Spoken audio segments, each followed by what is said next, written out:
ಸೇಡಂ ತಾಲೂಕಿನ ಕಲ್ಲಕಂಬ ಗ್ರಾಮದ ದಿಗ್ಗಾಂವದ ಶಾಖಾ ಮಠದಲ್ಲಿ ಸೆಪ್ಟೆಂಬರ್ 7ರಂದು ನಡೆದಿರುವ ಶಿವಲಿಂಗದ ಪ್ರಾಣ ಪ್ರತಿಷ್ಠಾಪನೆಗೆ ಮುಂಚೆ ವೀರಶೈವ ಧರ್ಮಗ್ರಂಥಗಳನ್ನು ಆಧರಿಸಿಯೇ ಶಿವಲಿಂಗದ ಮೇಲೆ ಪಾದವಿಟ್ಟು ಪೂಜೆ ಮಾಡಲಾಗಿದೆ ಎಂದು ದಿಗ್ಗಾಂವ್ ಗ್ರಾಮದ ಪಂಚಗ್ರಾಹ ಹಿರೇಮಠ ಪೀಠಾಧಿಪತಿ ಸಿದ್ದವೀರ ಶಿವಾಚಾರ್ಯರು ಸಮರ್ಥನೆ ನೀಡಿದ್ದಾರೆ. ಶಿವಲಿಂಗದ ಮೇಲೆ ಪಾದವಿಟ್ಟು ಪಾದ ಪೂಜೆ ಮಾಡಿಸಿಕೊಂಡಿದ್ದ ವಿಡಿಯೋ ಸಾಮಾಜಿಕ ಜಾಲತಾಣದಲ್ಲಿ ಹರಿದಾಡಿ ವ್ಯಾಪಕ ವಿರೋಧ ವ್ಯಕ್ತವಾಗಿದ್ದಕ್ಕೆ ಸಿದ್ದವೀರ ಶಿವಾಚಾರ್ಯರು ಮಂಗಳವಾರ ಪತ್ರಿಕಾಗೋಷ್ಠಿಯಲ್ಲಿ ಸ್ಪಷ್ಟನೆಯನ್ನು ನೀಡಿದ್ದಾರೆ.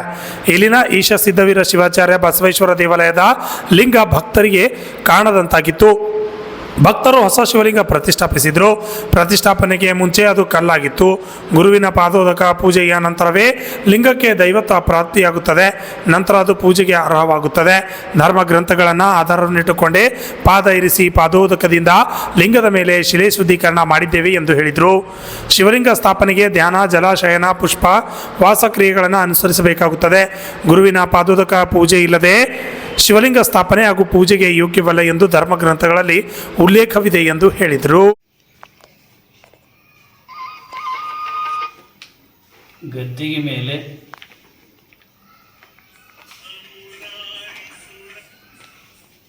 ಸ್ಥಾಪನೆ ಮಾಡಿದ ಮೇಲೆ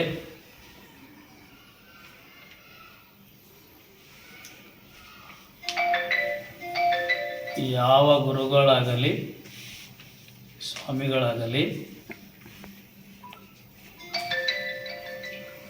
ಪ್ರಾಣ ಪ್ರತಿಷ್ಠೆ ಆದ ಮೇಲೆ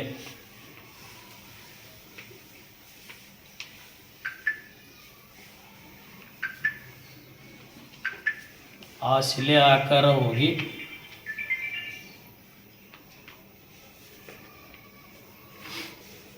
ದೇವತ್ವ ಪ್ರಾಪ್ತಿ ಆಗ್ತದೆ.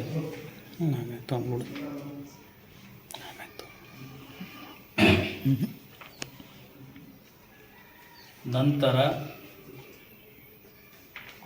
ಸ್ಥಾಪನ ಮಾಡಿರ್ತಕ್ಕಂಥ ಗುರುಗಳೇ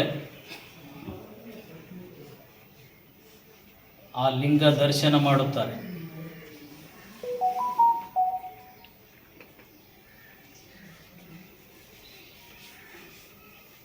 ಅಂಗುಷ್ಟದ್ದು ಲಿಂಗ ಪಾದೋದಕ ಅನಿಸುತ್ತದೆ.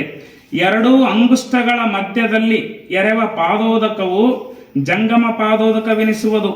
ಅದರಂತೆ ಸ್ವೀಕರಿಸುವಾಗ ಗುರು ಲಿಂಗ ಜಂಗಮ ಪಾದೋದಕ ಸ್ವರೂಪವಂತಾಗುತ್ತದೆ. ಇದರಲ್ಲಿ ಇನ್ನೊಂದೇನಿದೆ ಅಂದರೆ, ಪಾದೋದಕ ಆದಮೇಲೆ ಗುರು ಮತ್ತು ಶಿಷ್ಯ ಇಬ್ಬರು ಆ ಪಾದೋದಕವನ್ನು ಸ್ವೀಕಾರ ಮಾಡುತ್ತಾರೆ. ಅದಕ್ಕೆ ಜಂಗಮ ಪಾದೋದಕ ಅಂತ ಕರೀತಾರೆ. ಇಲ್ಲ, ಅದು ಓಕೆ ರೀ. ಗುರು ಭಕ್ತಿಲಿ ಗುರು ಪಾದ ಪೂಜೆ ಮಾಡ್ರಿ, ಪಾದೋದಕ ಸೇವನೆ ಮಾಡ್ರಿ. ಅದರದೇ ಬಂದಲ್ಲಿ ಲಿಂಗ ಪ್ರತಿಷ್ಠಾಪನೆ ಮಾಡೋ ಟೈಮಿಗೆ ಈ ಆಚರಣೆ ಮಾಡ್ಬೇಕಂತ ಯಾವ ಗ್ರಂಥದಾಗ ಅದು ಇದು ಗುರು ಪಾದೋದಕ. Okay, right sir. ಗುರುಪಾದೋದಕವಿಲ್ಲದೇನೆ ಶಿವಲಿಂಗ ಪ್ರತಿಷ್ಠಾಪನೆ ಮಾಡಿದರೆ ಅದು ಪೂಜೆಗೆ ಅರ್ಹ ಇಲ್ಲ ಅಂತ ವೀರಶೈವ ನವರತ್ನದಲ್ಲಿ ಇದೆ. ದಶರತ್ನದಾಗೂ ನವರತ್ನದಾಗ ಎರಡರಲ್ಲಿ ಯಾಕಂದ್ರೆ ನಾನು ತಗೊಂಡಿದ್ದೆ. ಇಲ್ಲ, ನಾವು ಯಾವ್ದನ್ನ ಇಲ್ಲ, ಬೇಕಾಗುತ್ತೆ ಪ್ರಾಚೀನ ಯಾವ್ದಾದ್ರು ಪ್ರಮಾಣ ಇದೆ ಸರ್. ನಾವು ಇನ್ನೊಂದೇನದ ನಾವು ಮಾಡ್ಲಕ್ಕ 30 ವರ್ಷ ಮೇಲೆ ಐತಿ. ಇಲ್ಲ, ಅದು ಅವ್ ಈಗ ವಿಡಿಯೋ ಬಂದು ಚಿತ್ರ ಮಾಡ್ಲಕ್ಕ ನಾವು ಮಾಡಿ 100 ಮಾಡಿ ಒಂದೆರಡಲ್ಲ 100 ಮಾಡಿ.